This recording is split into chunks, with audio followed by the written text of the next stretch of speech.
Hi, welcome to the Macabre Emporium. Let me get my emotional support cat. Okay. To be quiet and keep the kids quiet, since he was getting anxiety and he didn't want to kill children. Gertrude's daughter even got to join in on what they considered fun. Tell us about the giant turtle. Alan never showed up, nor was he ever heard from again beyond that point. Welcome back to Macabre Emporium. This is not an episode number. This is Clearance Bin Volume 2. But for those that are worried about that kind of thing, this would technically be episode 35. And if you're some kind of wackadoodle from the future that likes to jump around in episodes, welcome. Welcome, There we go. wackadoodle. So there we go. Now I got it back. Yep. You just have to not think about it, I guess, to Yeah. be able to say it. Pretty much. So we went to the county fair this past weekend. Yes. So didn't go a whole much because we plan on going again when your family comes down. Correct. So what is your favorite fair food? Not from my county fair when I first destroyed your perceptions on county fairs before you came in here for this one. Yeah. So, probably corn dogs. Okay. Yeah. So just corn dogs in general? Yeah. Okay. But then I came here and got the Nelson's chicken, and that ruined chicken for me in a good way. And then had the corn dog with the pickle in it. It still does. That elevated. It just elevates the corn dog. You know, it's so I'm good. not a huge fan of pickles, but I'm not gonna. But you love Try fried it. pickles. It's different because I can drown them fuckers in ranch. But it's different. But What's your favorite fair food? is it, I guess it's not really a food. I guess it's more of a treat. It's the mini donut family, Yep. Yeah, we came home with a bucket of those. and like a quarter of it was gone before we even hit the exit gate because I had kept shoving them into my mouth, and she had to yell at me to stop eating them. You're making me Knowing- hold the bucket. How do you expect me to stop? I don't know. Just don't put your hand in there. Sure, yeah, okay. Yeah. Also, the county fair here is literally like the size of most people's state fairs. Yeah. It's massive. He told me it was massive, and the first time he took me, I was like, there ain't no way. And then she had to pick me up from work, if I remember correctly, because my truck was currently in the shop, and she had flip-flops or sandals on, and I looked right under her feet and said, well, you need to go home and you need to change those. And she's thankful that I told her that. It's a lot of walking. It is a big, big, big place. All right, the midway there probably covers most sides of most fairgrounds, probably. If you're curious to see that, if you look up Trace Atkins' lyric video, the opening shot of looks like a carnival, that is the fairgrounds that we are speaking of for Elkhart County, where we reside at in the state of Indiana. But super secret town, not really. Some people know where we're at. It might have to be revealed in an upcoming episode at some point. Why? Because it literally happened on the other side of the street. Oh, true. Fucking Bigfoot sightings. And the Mothman. But anyhow. Yep. So, being Clarence bin, as she said, probably not going to be very long today. Nope. So how many stories do you have for us today, Sarah? I have two, I mean, they're not super short, but they're definitely shorter than what I usually do. Right. So I will read one, and then David will read, though you have one, Yes. correct? Right. So he'll read the one, and then I'll read my last one. Before we get into it much farther, for those that don't remember, Clarence bin is episodes of stuff that give us a break mentally from researching and some interesting stories we found, but there is not a whole lot of information out there for them. But I was going to do two as well, but this one story, I couldn't find anything else, I guess you could say, to go along with it. Not trying to top it because I don't think I could have topped it anyway. The amount of giggling that I heard coming from you at your desk was like, and I can tell when you're smiling from the side because your cheeks. You've got these little tiny apple cheeks. And I could see them like your apples were very prominent because you were smiling and snickering to yourself the whole time. Oh, and you will too by the time I'm done with this story. Oh, I'm sure. I was the one that found you the story. Like I said, Right. I read the title and that was enough for me. And I was like, here you go. Yeah. So we'll see. I know kind of what it's about because of the title, but I don't know details. All I know is that he was laughing a lot, so I'm excited for that. All right. So are you ready to get started then? Yes. So the first little thing I'm going to read about is grave robbers. Okay. But kind of local-ish grave robbers. To us? Kind of. Definitely to my sister and her boyfriend out in the Fort Wayne area. Okay. Decatur is where this takes place. I know that one of our favorite places to go is Soul Pig Barbecue. Soul Pig Barbecue, and I know that we've talked about it on here before. But another place that I thoroughly enjoyed even though we've gone one time. The one time, well, that was enough. I loved that place. Is Famous Monster Pizza. Right. Where all of the inside of the whole restaurant is themed in like Universal Monsters. They have like a gift shop where you can buy books and pins, all kinds of Universal Monster and monster related stuff. Definitely worth the trip if you're remotely in that area for Soul Pig and for Famous Monster. Right. Because they're both delicious. And all their pizzas, their specialty pizzas, have horror themed names. Like the all meat one we got was the Wolfman, if I remember correctly. Yeah. Not to be confused with the Wolfman Can't Come from Redmond Painting that we've talked about before on the show. He hates the way he howls. Anyways, speaking of Universal Monsters, in December of 1931, Decatur was showing a new film in the downtown area.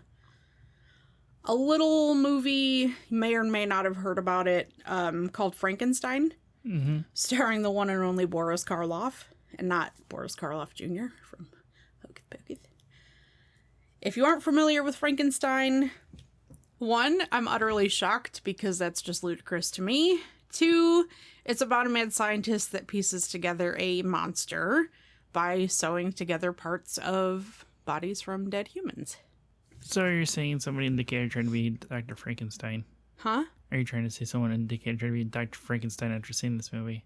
No. Okay. I'll stop making assumptions. Yeah. When the movie first begins, it shows 2 figures emerge from the shadows before they start digging up a newly inhabited gravesite so that they can steal the contents below.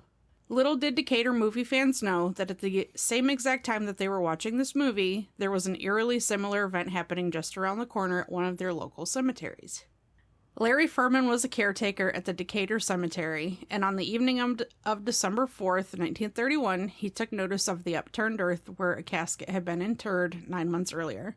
It was the grave of 38-year-old Milo Ward Black, who was a businessman from Evansville, Indiana, which is a little less than a 5-hour drive south of Decatur. He had passed away following a surgery and was buried in the cemetery because that's where all of his relatives had lived. Okay. Not in the cemetery, but in Decatur.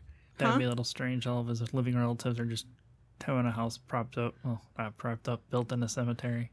Truth. That's a big-ass mausoleum. Those that caught wind of Mr. Black's unearthing speculated that it was because of his status as a fairly wealthy businessman at the time. Talk circulated about how during his viewing, his lifeless body had been adorned with a fairly good amount of most definitely expensive jewelry. Right. Gold and diamonds in particular. His casket didn't help anything either, as anyone who saw it could tell you that it was definitely top of the line expensive. The grave robbers hadn't failed in their attempt to get to Milo's casket because they did hit the cement encasement and cracked it open to show the casket underneath. But they did fail after that, and no one is quite sure why that is. The seal on the casket hadn't been broken, the lid never lifted. Like, did they get scared and run off? Did somebody come into the cemetery and... spook them, basically. Yeah. Hey! So that's never been found out. However, if they were successful in completing this grave robbery, they would have been pretty pissed because Milo's family took off every piece of jewelry that he had on. Right, like they do most of the time. Not all the time. True. Yeah, so he had no jewelry on him. All that would have been for nothing, and it was honestly, it would have served him right. Like, you spent all this time chopping your way and digging up all that dirt to get nothing. because they weren't after body pieces. Everybody's pretty sure they were after that jewelry. Right. Been even more surprising if they would have found one of those coffin torpedoes I spoke of in our Victorian episode. Yeah, because this was quite a long time ago. Sheriff Burl Johnson and another police officer had spent the next few nights inside the Decatur Cemetery to watch over the now open grave. They were hoping that the grave robbers would have returned, but they never did. Obviously, they would have seen a cop car, somebody stationed inside. They wouldn't have come back. On the following Monday, somebody was called to come out and repair the... On the following Monday, someone was called to come out and repair the cement casing surrounding Milo's casket. Once that was fixed, they refilled the hole with dirt and made sure Mr. Black was nice and snug back in his final resting place. The reason as to why Milo was targeted for grave robbing is still unknown, and there have never been any arrests or charges made in this incident. Also, referring back to the beginning of this, if you haven't seen Frankenstein, go watch it. Seriously, it's a great movie. Right. The original, not the remakes. Not that weird that Frankenstein 2000 was playing the night we went there on Halloween. No. Not the cemetery, the pizza place we had mentioned. Famous Monster Pizza. They do have a website if you get on the internet and go look them up. You can see, pictures of the inside. It's very, very cool. They do a lot of celebrity signings there. Yeah, I've noticed that a lot, and they're doing those Sunday matinees now too. Yeah. I think at the time when recording this, it was Jaws, I think. Yep. Was the next coming one. Shark Week starts tomorrow, I believe. Oh, okay. That makes sense why they did. Yeah. And then, what did he play? Did he play Grandpa Munster in the Rob Zombie version of the Munsters? Was there this past Halloween just there because he had heard of the place and he was on his way through? I don't remember. I'm pretty sure it was. But yeah. Very cool place. Check it out if you're in that area. Yep. Okay. We're done with that. Let's hear yours. So we're going to have me do mine in the middle then? Unless you want me to do mine and we can end it on a super funny note. I don't know if you're going to be able to carry on if I do mine now. So you want me to finish mine then? Yeah, it might be best. Or all right. So we lied in the beginning. We're not doing mine, his, mine. We're doing mine, his. I don't think we even mentioned that this episode. We did. Yeah. So my next one is also short, just like the last one, but it is about corpse candles. Take any guess that you have in your head of what that might be? Probably like the black flame candle from the Hocus Pocus made from the fat of a dead man. No. No? The legend surrounding the corpse candles dates back to the 1800s in Ireland and Wales. In most of the stories told, people describe unexplainable light that flicker over the house of someone who is near death. The person that is near death is expected to pass very quickly if they see the light themselves. They also say that some lights will make a path, directly to where that person is supposed to be buried. And this would be, prior to that person even dying. Yeah. That people see these lights that make, beeline. In Wales, there are numerous legends and tales that involve strange lights. Anyone that saw them have described the lights as moving in a straight line, directly from the home of the deceased person, straight to where they're supposed to be buried, like I just said. It's been reported that the lights will travel, fairly long distances over, torrential terrain and otherwise unreachable places. Some witnesses have described these lights and have been able to predict the gender and age of the person that is soon to die. An adult male's light is a big red light. An adult female's light is white. A child's light is small and blue. An infant's light is a vibrant, super, super bright blue. And if there are two lights in differing sizes side by side, that was determined to be a pregnant woman and her unborn child.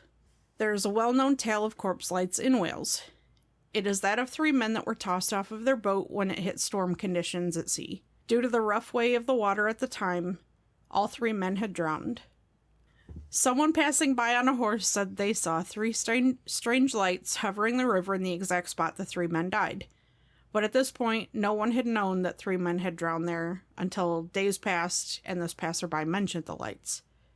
And it was days later after that when their bodies were found. Welsh writer Phil Caritas stated that historians from the 1800s were fine with just retelling the same folklore and legends without ever trying to find a source or reason behind the occurrences. Later on, though, the legend of the corpse candle stopped being told as much. Those that did talk about them were often the people that were isolated and, extremely superstitious. Logical explanations started to come out about the lights being seen. Scientists stated what was being seen was more than likely static electricity, ball lightning, or light reflecting off of water or dew from the sun setting overhead. Owls were also thought to be a possibility since they have luminescence on their feathers due to a fungal bioluminescence. Okay. Which they call foxfire. It's also possible that the corpse candles were actually methane gases catching fire that were produced by decomposing material that was in and around the bogs, marshlands, and swamps. But they need some kind of ignition source to catch fire, though. It could, well, yeah, true. But as of now, there's been no official, this is what it is. Right. The tale continues to be told. Now, when I first had heard corpse candles, I was thinking, when a person passes and their skin feels kind of damp and waxy. Right. Like that was being scraped off and formed into a candle. Isn't that stupid? That's where my brain by went. name alone, yeah, that would be your first assumption, because I literally said candle, the black flame candle at the beginning from Hocus Pocus being made from the fat of a dead man or an executioner or whatever it was they said in the movie, I'm sure. But the few little pictures that I've seen, mostly drawings, because it was so long ago, it made me think of the little red orby things that we have to pick up in Diablo 4. No, okay. For the favor quests. But yeah, that's corpse candles. I told you they were very short. I know. But that's all. Your turn. So you're ready to hear about the world's first professional farter? Yes, I am. So before I get started here, I'm going to just tell you and everybody I was going to use correct medical terms. And then when I first started typing this first paragraph out, the word turd cutter came flowing out on the end of my finger, so I decided that I'm not going to use correct terms and use different slang names instead. I'm sure you can figure out what I'm trying to say at those times. I'm so ready for this. Oh, I'm sure. I've been so ready to fucking tell you about this one ever since you sent it to me and I started researching it. Joseph Pujol was born in Marseille, France, which is located on the southern coastline of the country of the Balearic Sea. He was one of 5 children of a stonemason and sculptor by the name of Francois Pujol and his wife Rose. Joseph would end up leaving school at an unknown age, where he would learn he had a special talent while swimming in the sea on a family outing. As Joseph dove under the water, he would abruptly feel cold piercing into his stomach area, and in a panic, he would swim back and run onto shore. And in his panic from trying to figure out what was wrong with him from this sharp, cold piercing feeling that he got, he would be amazed by the amount of water his turd cutter was holding. Yes. We're grown adults, semi-professional podcasters, I swear. Even though we don't get paid, we do this just because we want to do it. But anyhow, he would end up holding up to 2 liters of water inside of his body is what they estimated. 2 liters? Mm-hmm. What is he doing? Swimming with a fucking speculum in his asshole? I don't know. He would end up visiting a doctor about his ability to hold this much water, but the doctor just simply laughed him off and advised him just to stay out of the sea. While serving the army, he would tell his fellow soldiers about his special talent, and Joseph would suck up water into his butt bugle and project it several yards, applying 670 poison damage over 6 seconds. He would also discover he could do this with air as well. Fucking poison damage.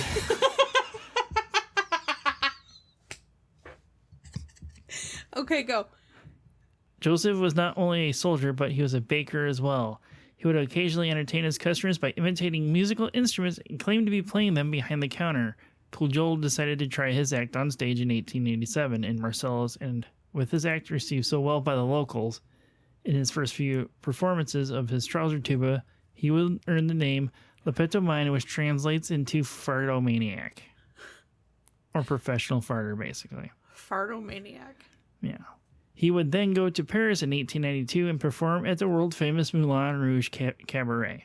Right, this very prestigious cabaret known for all sorts of stuff, and like their main attraction is a guy that's a professional farter. I mean, I don't even know what to say. Right.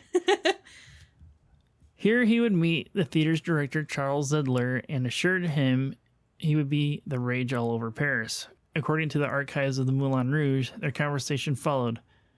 Joseph: well, you see, monsieur, I have an anus like a suction device. In other words, my anus is so stretchy that I can open and close it at will. Zidler: so what?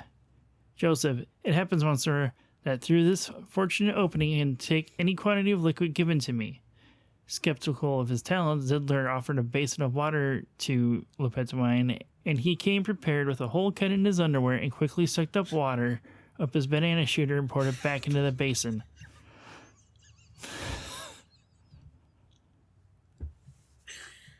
I can't. Okay. Le Pétomane: that's not all. After an enema like that, I can continuously expel odorless gas. The secret of my act lies in the different qualities of sounds that I can produce. Zidler: Then you sing from your behind? Le Pétomane: yes, monsieur. Tenor 1, baritone 2, bass 3, contralto 4, soprano 5, now vocalist 1/2. Zidler: and my mother-in-law, can you do that too? Le Pétomane: here goes. Next thing Zidler would hear is a deafening loud noise, as the archives described it. And into the point of tears from laughing, Zidler would hire him and tell Le Pétomane he is starting that evening. Dressed in a red coat, black satin pants, and white gloves, Le Pétomane, he would address the crowd as such. Ladies and gentlemen, I have the honor to present you a session of Pétomane. The word Pétomane means someone who can break wind at will. But don't let your nose worry you. My parents ruined themselves scenting my rectum. Making this joke, basically. This is some of the things he would do in his act. In his act, he would imitate the farts of a timid young girl, the hearty fart of the miller, which I'm going to guess is like, you know, the Jake Break sounding farts that most people can have. The fart of the bride on her wedding night, which was almost inaudible, and then the fart of the bride a week later that was similar to when you give someone a raspberry. Jesus. To round out these fart imitations, he would let out a thunderous but majestic 10-second long fart. Wow. That's a long fart. Right. He would also imitate sounds of cannon fire, thunder, and musical instruments. Oh, God. Besides these impressions, he would insert a rubber hose into his balloon knot and smoke a cigarette as well, contracting his muscles, basically. After he was finished with the cigarette, he would take the same rubber tube and attach it to an ocarina and perform the French national anthem, Le Roi Dagobert, which also translates into Good King Dagobert, which is a children's song, and O Say Moi, My Own Sunshine, and would invite the audience to sing along with him. Ish. Ish. Oh, God. And for his grand finale, he would extinguish a candle about a foot away from his Hershey Highway, and then the gas stage lights one by one afterwards. His Hershey Highway. Oh, no. Le Pétomane would become so popular, he would earn 20,000 francs a show, which came out to be 38,000 in today's U.S. dollars. Not bad. Le Pétomane would draw the attention of the Prince of Wales, Edward VII, King Leopold II from Belgium, which he had to sneak into Paris incognito to come see him, and even Austrian neurologist Sigmund Freud. Wow. In 1894, he would end up being sued by the Moulin Rouge and fined 3,000 francs, coming out to $17,000 for performing an impromptu exhibition in aid of a friend having financial problems. Due to the Moulin Rouge suing him, he would go on tour through North Africa and Europe, performing his act with his own theater company after that. Wait, did you say Moulin Rouge sued him? Mm-hmm. For Probably what? because he was under contract with them and he performed outside of it, would be my guess as why. Probably. The Moulin Rouge would try and replace him with a female Pétomane named Mademoiselle Thébault, but the people of Paris would find it completely absurd to try and replace Le Pétomane, and she was quickly exposed as a fraud when bells were found under her skirt. Okay. I've never heard a fart that sounded like a bell, so how she No, got... bellows, like Oh, the big I got puffy you. Yeah, thing yeah, yeah. for fanning fires, campfires and such. Yeah. when World War I broke out, Lepetomaine would retire his act and return to Marcellus and take up baking again after 2 of his sons out of his 10 children became disabled from fighting in the war. Later on opening a biscuit factory in Toulon and died in 1945 surrounded by family and friends at the age of 88. Wow. Joseph Pujol, Lepetomaine would inspire a number of artistic works, several being musicals based on his life, such as The Fartsy, that was awarded Best Musical at the 2006 New York International Fringe Festival. Another was named Passing Wind by Seth Rogen in 2011 at the Philadelphia International of the Arts. Lepetomaine would be added into a reworked version of 1953 Broadway Can Can in 2007's revival by David Lee. Huh. While he was still alive, he actually did work with Thomas Edison on a film that was to be accompanied by the smell, but Lepetomaine didn't want to be misrepresented because he would give himself enemas before his performances so his farts wouldn't smell. There is a 30-second clip on YouTube of Lepetomaine performing, and unfortunately, it's only a silent film. When I found that out, I was hoping there was audio to it, and there's not. Oh, that so sucks. Disappointed. But yeah, looks like he's standing inside in front of a megaphone in his performance tux, and he's just kind of moving his hands like he's conducting the music, and then he'd pause, and I'm assuming that's where... Oh my goodness. Probably. Where that's where he's farting up a musical note of some sort. Oh my god. Like... So that's the story of Lepetomaine, the world's first professional farter. Has there been one since? There has 2 more. There's one that goes by the name of Mr. Methane in the United Kingdom. That's a very fitting name. Yeah. And if I remember correctly, he's actually released albums of some sort. I have not looked up any of them to see if what there even is, but I remember seeing it one time on Facebook, and I thought it was just some kind of stupid like Photoshop thing somebody made. There's also another man that goes by the name of Roland the Farter, which is also in the United Kingdom as well, too. So what's up with those English people and their buttholes, man? I don't know. That was very interesting. Oh, I'm sure it was. I knew that was a you thing as soon as I saw the name of that. Like his children, one of his sons actually said he still even up to, the time of his passing, he still kept his, butt very clean, I guess we're going to call it, say now. Like, he's still giving him his daily enemas every day, even though he was no longer performing with this, so I guess got so into a routine of it, he just kept on doing it. Like, when he was doing his also original performances, they had nurses stationed there to carry out women fainting from all this. Women fainted? Mm-hmm. Was it just like a taboo thing? You don't fart in public? Probably, but also the late 1800s, there's no air conditioning, corsets, heavy dresses. Probably. That's true. Could be why, but who knows? Interesting. So, even though we're super short this week. Can I just say, like, out of all the slang words that you used for the butt, I do believe that balloon knot was my favorite one. And the fact that you were able to say all of them and keep a straight face, like, kudos to you, because I could not. Right, like, I knew I had to get to the end of my sentence and pause for you because you were going to lose your shit if I kept on going. Amazing. Words are amazing. Farts are amazing. I think they're hilarious. I always have. The only thing is I should have worked in ketchup bottles somehow. I know that. Why? Because of ketchup bottles making fart sounds. They don't always, though. True. But anyhow, even though this week's going to be pretty short, so I think it's time to close the Emporium up for the day, sir. What do you think? I agree. So until next time. Remember to creep it real. Okay, bye. Bye. Please check out our website at macabreemporiumpodcast.com. Join our Facebook group by searching Macabre Emporium. Like and subscribe on YouTube at Macabre Emporium Podcast. Follow us on Twitter at Macabre Emporium.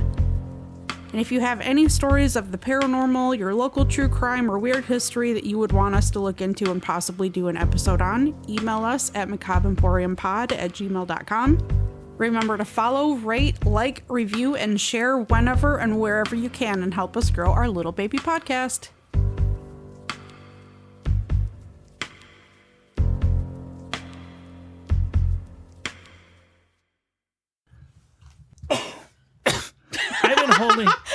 I have been fucking holding it in this whole time.